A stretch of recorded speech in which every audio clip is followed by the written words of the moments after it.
우리 다 함께 나라를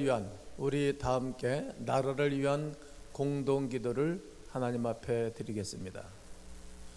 주여, 우리의 기도를 들어 주옵소서. 우리를 지으시고 여기까지 인도하신 에베네셀의 하나님을 향하여 간구합니다. 주여, 국민들이 오한 코로나19와 안보, 경제 문제로 인하여 불안한 하루하루를 보내고 있습니다. 주님께서 굽어보시고 불쌍히 여겨 주옵소서. 또한 코로나19의 확산으로 불안해하고 정상적인 사회활동이 곤란한 상황이 되었습니다. 주님, 도와 주옵소서. 속히 이 재앙이 멈추게 하여 주옵소서. 자비하신 주여, 이 땅의 황망함을 보시고 긍휼을 베풀어 주옵소서. 속히 이 나라와 주님의 백성들을 회복시켜 주옵소서. 정상적인 생활을 못하는 모든 상황이 힘들기만 합니다. 또 한 번도 경험해보지 못한 상황 가운데 예배로 모이지 못하는 것도 가슴이 메워집니다. 우리가 드렸던 예배가 얼마나 소중한지 깨닫게 하옵소서. 대통령과 입법, 행정, 사법부의 위정자들이 하나님을 두려워하는 마음을 가지고 정치하게 하옵소서. 우리나라의 안정과 발전을 해치는 모략과 계책은 어리석인 것이 되게 하여 주시고, 불의와 기만으로 자기 뜻을 이루려고 하는 자들의 괴계는 허사가 되게 하여 주옵소서. 이 땅을 살아갈 청소년과 청년, 다음 세대가 바른 역사관을 가지게 하옵소서. 또한 교회의 회복이 이루어지기를 기도합니다. 이런 어려운 가운데 어쩔 바를 몰라 누군가를 탓하고 비난하고 반복하는 우리들의 잘못을 먼저 회개합니다. 한없이 사랑하며 용서하시는 주님의 마음을 배우게 하옵소서. 서로를 품어주며 따뜻한 손길로 안아줄 수 있는 주의 백성들이 되게 하옵소서. 주여, 성령 안에서 평안을 얻게 하옵소서. 주여, 평안이 가정과 이웃 사회로 전해지게 하옵소서. 주여, 이 땅의 소망인 교회로 말미암아 희망이 되게 하옵소서. 지금은 어렵지만 좋아질 날을 고대합니다. 로마서 8장 17절 18절에 영광을 받기 전 고난도 받을 것이라 했으니 고난도 견디어냅니다. 현재의 고난은 장차 우리에게 나타날 영광과 비교할 수 없도다 하셨으니 이 날의 영광이 나타나게 하옵소서. 지구촌에 주님의 영광이 나타나게 하옵소서. 대한민국 이 나라에 주님의 영광이 나타나게 하옵소서. 세계 교회에 주님의 영광이 나타나게 하옵소서. 한국 교회에 주님의 영광이 나타나게 하옵소서. 가음교회에 주님의 영광이 나타나게 하옵소서. 우리 삶의 모든 영역, 우리 가는 길에 영광이 나타나게 하옵소서. 우리 주 예수 그리스도의 이름으로 기도하옵나이다. 아멘. 오늘 거룩한 주일 우리에게 주시는 하나님의 말씀은 사도행전 6장 1절로 7절의 말씀이 되겠습니다. 다 함께 성경을 찾으시기를 바랍니다. 그때에 제자가 더 많아졌는데 헬라파 유대인들이 자기의 과부들이 매일의 구제에 빠짐으로 히브리파 사람을 원망하니 12 사도가 모든 제자를 불러 이르되 우리가 하나님의 말씀을 제쳐놓고 접대를 일삼는 것이 마땅하지 아니하니 형제들아, 너희 가운데서 성령과 지혜가 충만하여 칭찬받는 사람 7을 택하라. 우리가 이 일을 그들에게 맡기고 우리는 오로지 기도하는 일과 말씀 사역에 심쓰리라 하니 온 무리가 이 말을 기뻐하여 믿음과 성령이 충만한 사람 스데반과 또 빌립과 프로고로와 니가노로와 디몬과 바메나와 유대교에 입교했던 안디옥 사람 니골라를 택하여 사도들 앞에 세우니 사도들이 기도하고 그들에게 안수하니라. 하나님의 말씀이 점점 왕성하여 예루살렘에 있는 제자의 수가 더 심히 많아지고 허다한 제사장의 무리도 이 도에 복종하니라. 할렐루야. 저는 한 달 동안 시대의 옷을 입어라, 이런 총설교 주제를 가지고 하나님의 말씀을 증거하겠습니다. 오늘은 세 번째 주로 칡과 등나무입니다. 따라해 보실까요? 칡과 등나무. 영화 기생충의 제92회 아카데미 시상식에서 작품상, 감독상, 극본상, 국제영화상까지 4관왕을 차지하면서 세계 영화사에 새로운 획을 그었습니다. 기생충의 말로 칡과 등나무에 대한 이야기입니다. 요즘 갈등 시대를 잘 표현했다 생각합니다. 영화는 전 세계적으로 심화되는 양극화 현상, 가난한 가족이 대저택에 사는 부유한 가족의 일상을 침범하는 내용을 다루고 있습니다. 저도 제 아들과 함께 둘이서 반도전 시각에 상영을 했습니다. 대저택의 주인 부부는 평소 친절을 베풀지만 누군가가 선을 넘으면 예민하게 반응하는 모습을 보입니다. 영화는 끊임없이 부자와 가난한 자가 넘을 수 없는 선을 여러 가지 이야기로 양극화로 인한 모든 이야기를 증거하고 있습니다. 또 폭로하고 있는 것입니다. 세상에 점점 양극화로 치닫을 때 아이러니하게도 교회는 부흥하는 쪽에 속했습니다. 왜 이것이 아이러니한 것입니까? 생각해 보셨습니까? 예수님은 공동체 하나됨을 선포하셨고 특별히 가난하고 연약한 자들을 많이 돌봐 주셨습니다. 그들을 사랑함으로 교회를 세우셨고 하나님 나라의 가족으로 받아 주셨습니다. 교회도 예수님을 닮아감으로 세상에 선한 영향을 끼쳐 왔습니다. 또 선한 영향을 끼치고 지내는 것이 교회의 삶이고 사역입니다. 세계 교회는 이렇게 2000년 동안 섬기면서 내려왔기 때문입니다. 그러나 요즘 세상의 양극화 현상으로 갈등할 때 교회는 잘 믿고 잘 사는 쪽으로 집중하였습니다. 가난하고 연약한 자를 제대로 돌아보지 못하였습니다. 오히려 교회가 양극화를 앞당기는 역할을 하기도 하였다 생각합니다. 세상이 많이 바뀌었습니다. 폭발적인 부흥을 경험했던 교회는 이제 부침을 겪습니다. 세상이 점점 나빠지고 안 좋아질 때 세상을 향하여 빛을 제대로 비추지 못하기 때문이라 생각합니다. 제대로 품어주지 못하였기 때문이지요. 집에 있던 첫째 아들이 집 나갔다가 다시 돌아온 둘째 아들을 자기의 친아우지만 그를 품어주지 못하는 것처럼 말입니다. 그러므로 고스란히 그 책임을 교회가 돌려받는 시대에 우리는 서 있는 것입니다. 135년의 장로교의 역사 속에 어떤 상황 가운데서도 예배를 멈춘 적은 없습니다. 그런데 코로나19가 생겨나자 수많은 사람들이 교회를 향하여 문을 닫으라고 비난하고 말하는 것입니다.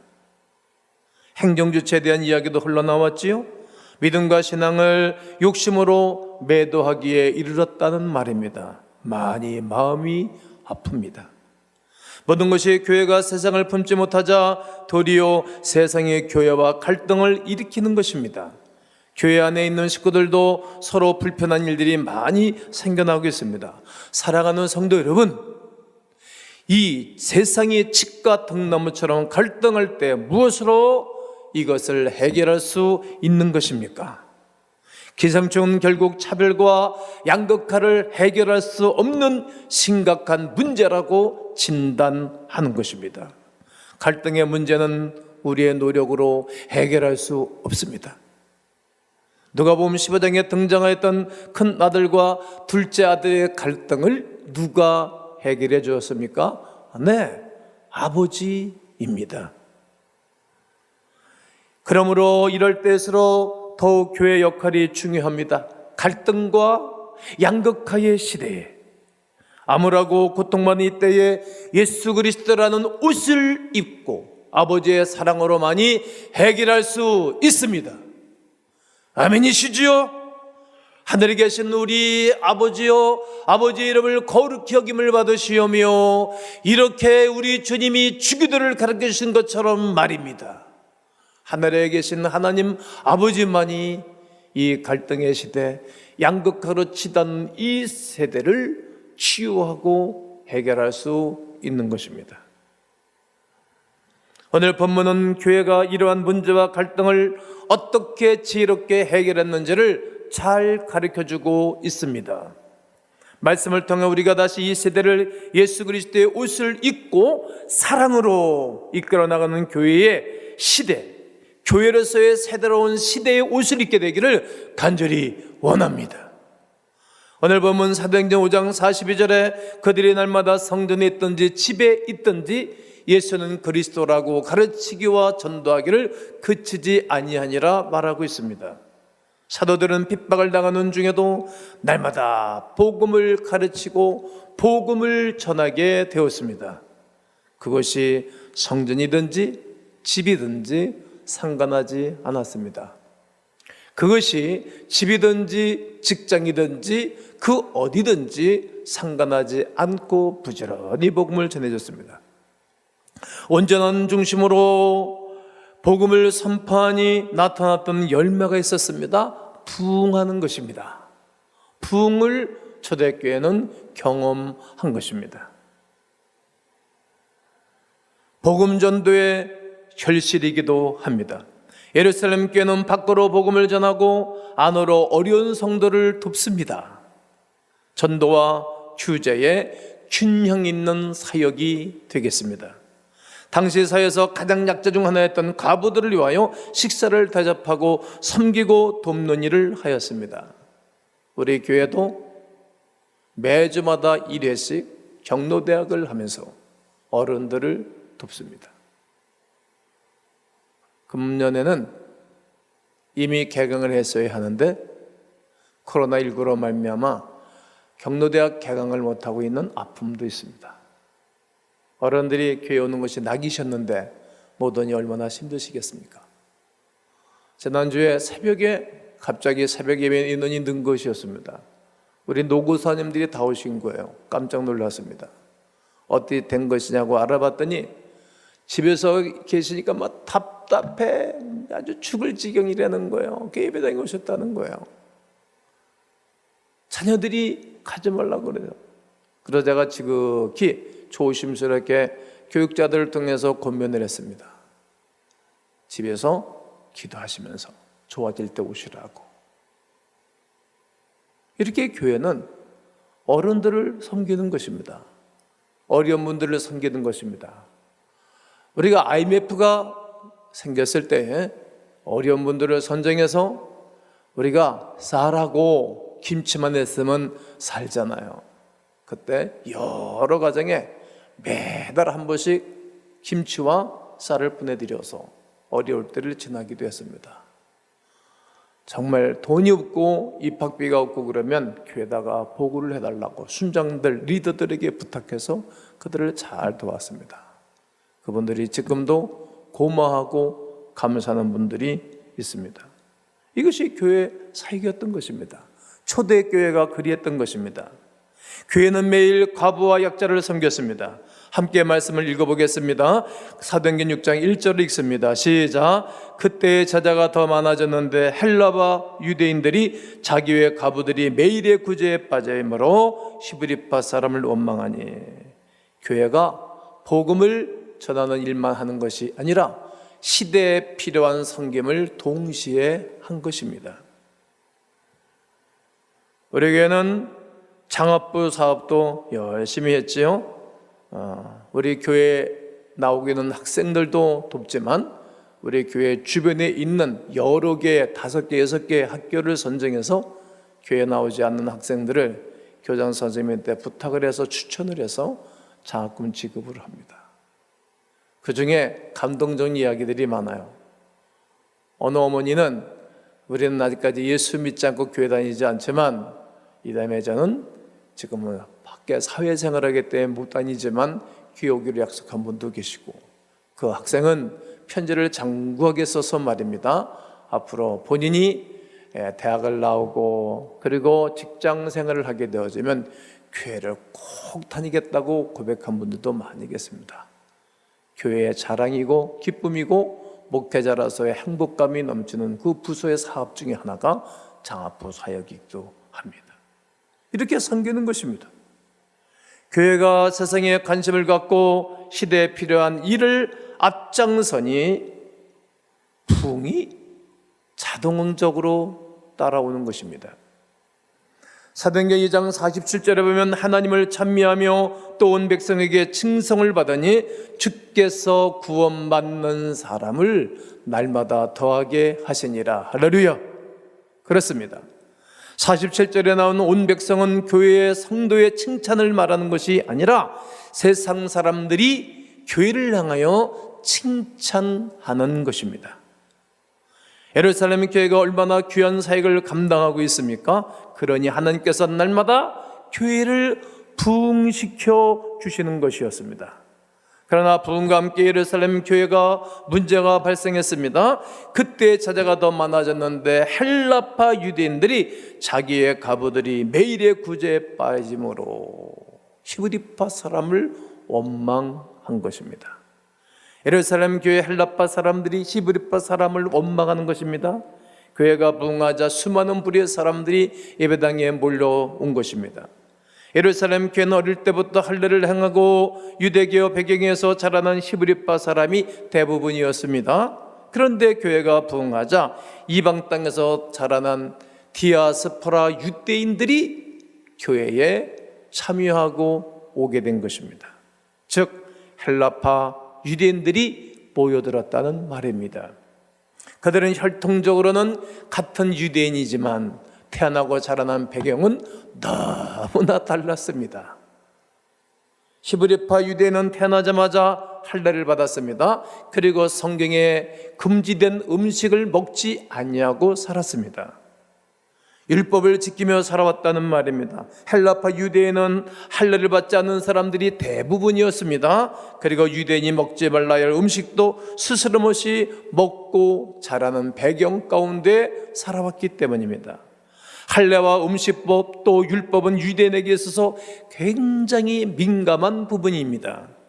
후에 사도행전 10장의 사도 베드로가 이방인인 백부장인 고넬료에게 복음을 전할 때 이야기를 보면 우리가 잘 알 수 있습니다. 베드로는 3번이나 이런 은식과 이런 음성과 환상을 보게 됩니다. 하나님께서 깨끗하게 하신 것을 네가 속되다 하지 말라고. 어릴 때부터 주입된 유대인의 율법과 간섭 그리고 선입견이 얼마나 강하게 베드로에게 작용하고 있는지를 잘 보여주고 있습니다. 베드로도 이러한데 얼마나 많은 히브리파 유대인들이 헬라파 유대인들을 보며 그들은 이런 마음을 가졌을 거 아니겠습니까? 헬라파를 교회로 받아들이면서 이런 생각을 했을 것입니다. 맙소사, 아니 아직까지도 할례를 받지 않았다고? 아니 유대인이 돼지고기를 먹어? 말도 안 돼. 율법을 몰라도 너무 모르네. 아니 우상에 제사했던 음식을 또 어떻게 먹노? 저런 사람들은 우리와 함께 할 수 없어. 이런 생각과 마음을 가진 것입니다. 또한 그들은 문화뿐만이 아니라 언어의 차이도 아주 컸습니다. 히브리파 유대인들은 그들은 히브리어를 사용하고 아람어를 사용합니다. 그러나 헬라파 유대인들은 헬라어를 사용했습니다.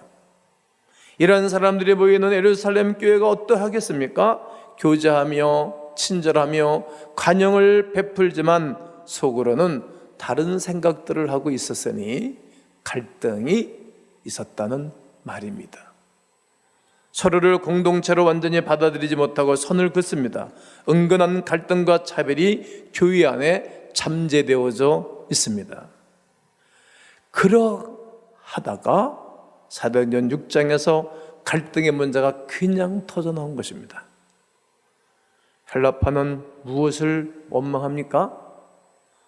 네, 교회가 매일 과부를 섬겨주는데 헬라파 과부들만 그런 섬김을 받지 못한다는 것입니다.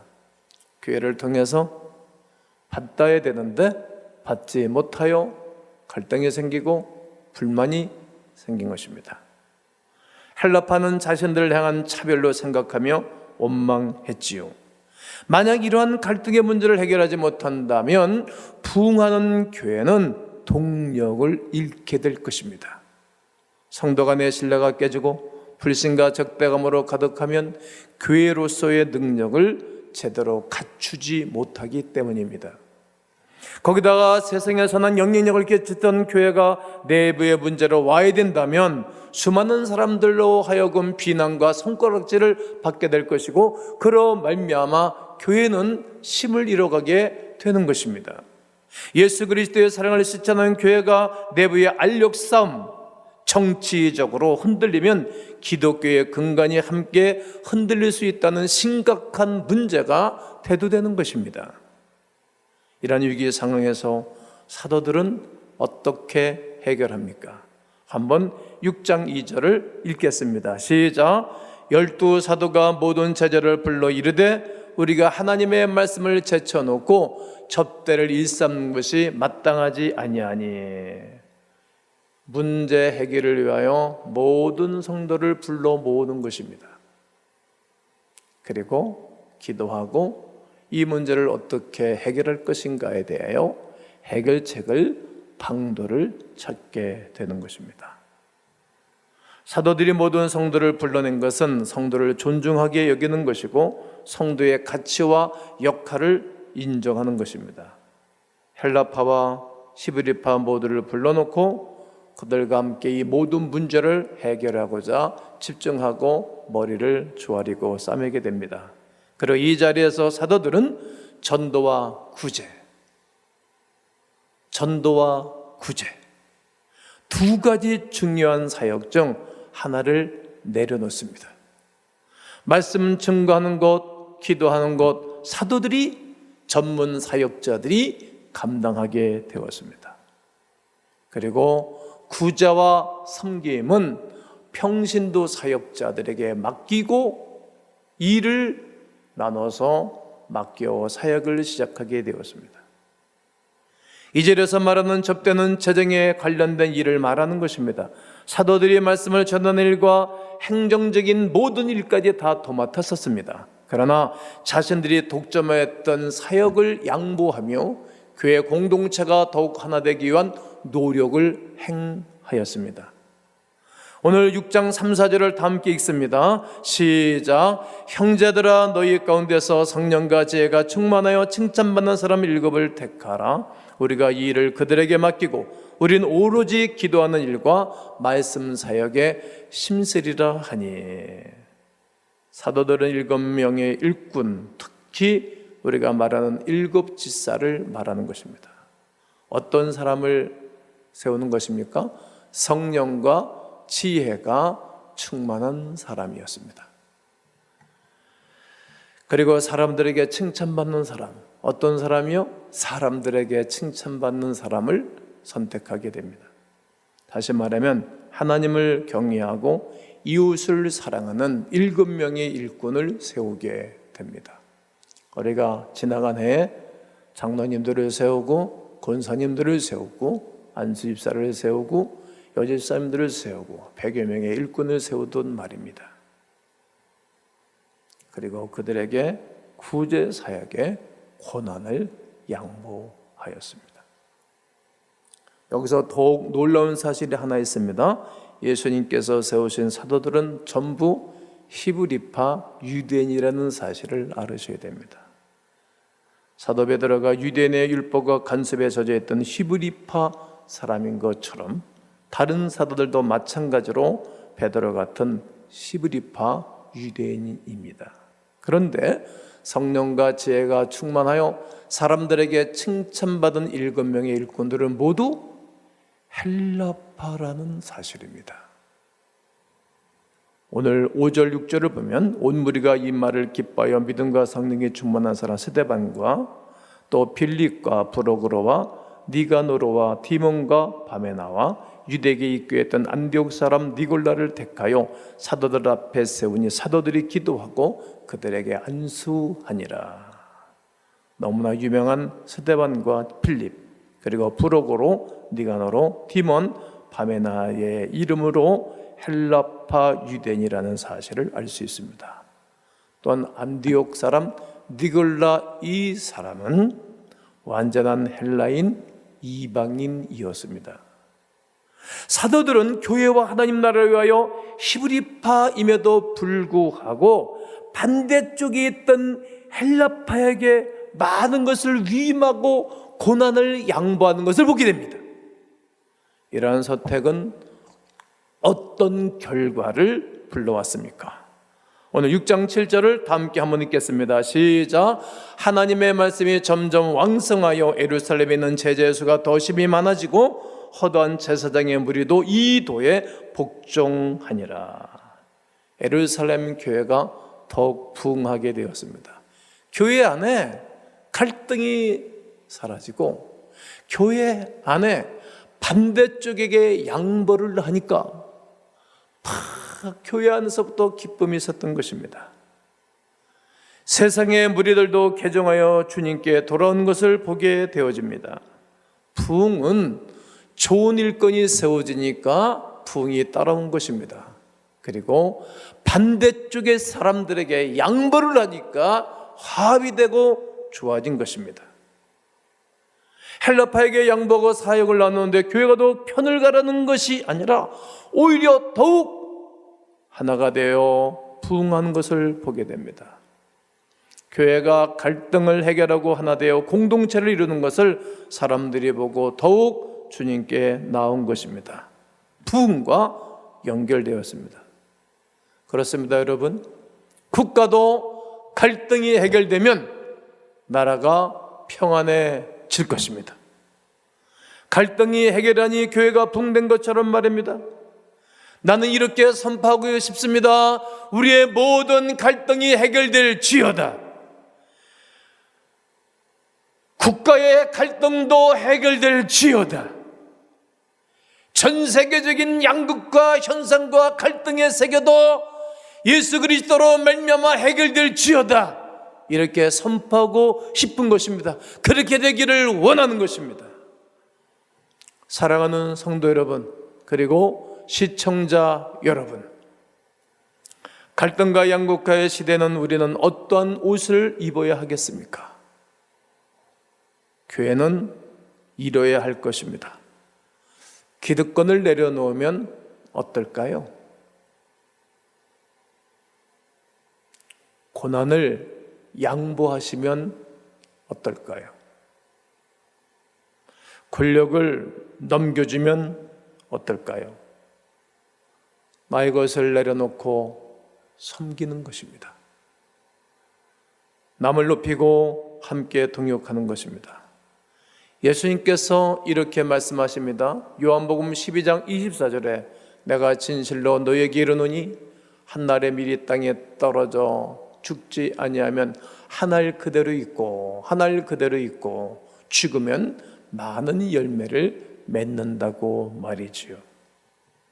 한 알의 미리 땅에 떨어져 죽을 때 많은 열매를 맺는다고 말씀하시는 것입니다. 교회가 이러한 밀이 되어줘야 하지 않을까요? 가정에서도 이러한 밀이 있으면 그 가정이 좋아집니다. 우리 교회는 이렇게 한 알의 밀 같은 분들이 많이 계십니다. 그러니까 교회가 개척이 되어져서 오늘까지 오면서 교회가 부흥하고 행복했던 것입니다. 또한 이 나라도 모든 분들이 하늘의 밀알처럼 썩어지고 희생하고 섬김으로 이 나라의 갈등도 양극화 현상도 해결되기를 원하는 것입니다. 기득권을 가졌던 히브리파 유대인이 이제 막 개종하여 공동체 안에 들어오는 헬라파를 위하여 양보하고 배려하는 사랑이 바로 예수 그리스도께서 우리에게 가르치신 사랑입니다.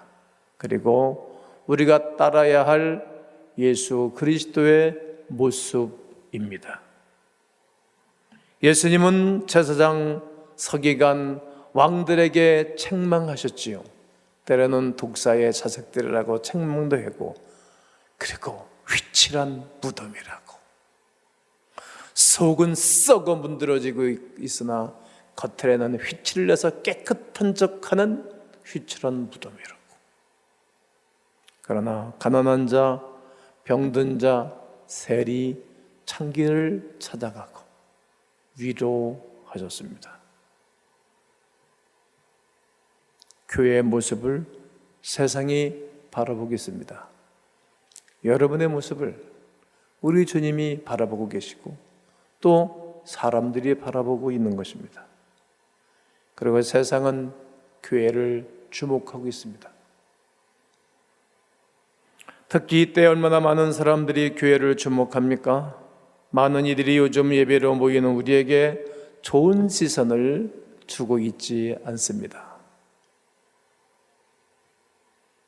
그러나 우리가 본질을 붙잡고 나가는 믿음과 중심은 보여주되 이 시대에 더욱 조심하고 예방수칙을 따르며 자발적인 거리두기를 행할 때에 우리에게는 물론이요 코로나19도 종식될 것입니다. 멈추게 될 것입니다. 해결될 것입니다. 그러면 세상의 교회를 바라보는 시선이 변화할 것입니다. 온 백성이 하나님을 칭송했던 것처럼 변하게 될 것입니다. 뿐만 아니라 현재 위기가 교회의 부흥이 되어지는 반전의 역사가 일어나게 될 것입니다. 세상에서는 영향력을 끼치며 수많은 사람들이 주께로 돌아오는 그 놀라운 역사와 환상을 바라보며 이 영적인 바람을 일으키기를 원합니다. 집을 나갔던 아들, 집에 있던 아들을 싸감고 위로하고 갈등을 해결했던 분은 아버지인 것처럼 하늘에 계신 하나님을 바라보며 모든 이들이 수고하고 무거운 짐진 자들아 다 내게로 와라, 내가 너를 쉬게 할 것이라. 이 말씀을 붙잡고 승리하는 온 나라 백성 청취자 여러분, 광음의 전성도 되시기를 주 예수의 이름으로 축원합니다. 축원합니다.